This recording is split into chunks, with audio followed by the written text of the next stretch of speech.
ইতিহাস প্ৰসিদ্ধ খটৰা সত্ৰৰ পাছেতি উৎসৱ আৰু যোৱা বিধানসভাতে মই কৈ থৈছিলোঁ যে এই সত্ৰলৈ অহাৰ কথা আৰু আজি আমাৰ মাননীয় মুখ্যমন্ত্ৰী ডাঙৰীয়া অহাৰ কথা আছিল, কিন্তু বিশেষ ৰাজনৈতিক কাৰ্যসূচীৰ কাৰণে তেখেত ঝাৰখণ্ডলৈ যাব লগা হ'ল আৰু মই ইয়ালৈ আহি এই প্ৰসিদ্ধ আমাৰ খটৰা সত্ৰ পৰিদৰ্শন কৰি সেৱা জনাই অত্যন্ত আনন্দ অনুভৱ কৰিছোঁ আৰু নিশ্চয়কৈ আজি আহি ইয়াত উপলব্ধি কৰিছোঁ যে এইখন সুন্দৰভাৱে ভৱিষ্যতৰ দিনত এক আধ্যাত্মিক ধাৰ্মিক পৰ্যটন ক্ষেত্ৰ হ'ব পাৰে আৰু ইয়াক লৈ আমি ভৱিষ্যতৰ পৰিকল্পনা কেনেকৈ কৰিব পাৰোঁ তাৰ প্ৰতি চিন্তা আমাৰ বিভাগে কৰিব।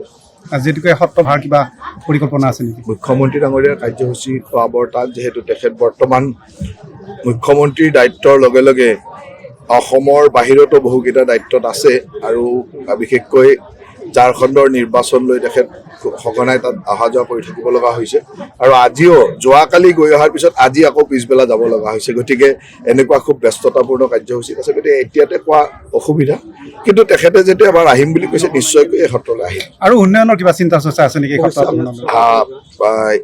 আমাৰ যদি আন্তঃগাঁথনিৰ যিখিনি ইয়াত ইতিমধ্যে কৰি থৈছে সেই আন্তঃগাঁথনিৰ লগত পৰ্যটন ক্ষেত্ৰ হ'লে তাতো উন্নয়ন লাগিবই আৰু আটাইতকৈ ডাঙৰ কথাটো হ'ল যে পৰ্যটন ক্ষেত্ৰ এখন কৰিবৰ কাৰণে যি ধৰণৰ প্ৰচাৰৰ প্ৰয়োজন সেই কামখিনিতো বিভাগে অহাকালিৰ পৰাই কৰিব বুলি ধৰক, কাৰণ বিভাগটোৱে মই সিদিনাখন বিধানসভাতো কৈছোঁ যে বিভাগে আমাৰ যিবিলাক পাব্লিচিটি মেটেৰিয়েল আমি কৰে তাত খটৰা সত্ৰক কি ধৰণে প্ৰমোশ্যন কৰিবলৈ সেই কামখিনি বিভাগে অতি শীঘ্ৰে কৰে। বাকী ইয়াৰ ৰাইজৰ লগত ইয়াৰ পৰিচালনা সমিতিৰ লগত লাহে লাহে কথা পাতি, আৰু এইটো নহয় খটৰা সত্ৰত আগতেও পৰ্যটন বিভাগে এটা সময়ত সহায় কৰিও থৈছে, পৰ্যটন বিভাগৰ দ্বাৰা কিছু নিৰ্মাণো ইয়াত হৈছিলে আৰু ভৱিষ্যতৰ দিনত নিশ্চয়কৈ কৰিব লাগিব।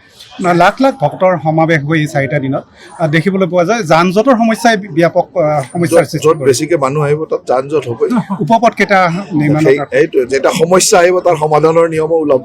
সমস্যা যেতিয়া দেখিছে যে যান জঁট হৈছে, লাহে লাহে তাৰ সমাধানৰ উপায় ওলাব। অসমবাসী তথা ডিমৰীয়াবাসীৰ বাবে সুখবৰ।